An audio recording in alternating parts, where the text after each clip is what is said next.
Rotary Club of Porbandar દ્વારા સ્વતંત્રતા દિવસની ઉજવણી કરાઈ. પોરબંદર 15મી ઓગસ્ટ 2024 રોટરી ક્લબ ઓફ પોરબંદરે શ્રેષ્ઠ ઉદાહરણ પૂરું પાડ્યું જ્યારે તેમણે પોરબંદરની શિશુકુંજ શાળા, જ્યાં સ્પેશિયલી એબલ્ડ બાળકો અભ્યાસ કરે છે, સાથે મળીને સ્વતંત્રતા દિવસની ઉજવણી કરી હતી. આ પ્રસંગે રોટરી ક્લબના પ્રમુખ રોટરીયન દિવેશ સોઢાએ સ્વતંત્રતા દિવસ પર પોતાનું વક્તવ્ય રજૂ કર્યું હતું.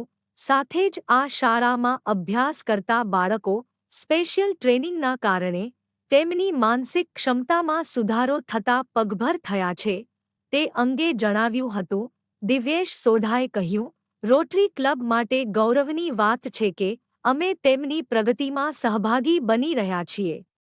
આ વિશેષ પ્રસંગે ક્લબના સભ્યો અને વિદ્યાર્થીઓ રાષ્ટ્રગીત ગાઈ રાષ્ટ્રધ્વજ ફરકાવ્યું હતું. આ કાર્યક્રમના અંતે બાળકોને સ્વાદિષ્ટ નાસ્તો આપવામાં આવ્યો હતો. આ અનોખી ઉજવણીએ શાળાના વિદ્યાર્થીઓમાં નવી ઉર્જા અને ઉત્સાહનો સંચાર કર્યો હતો અને રોટરી ક્લબના સભ્યો માટે પણ આ દિવસ યાદગાર બની રહ્યો હતો.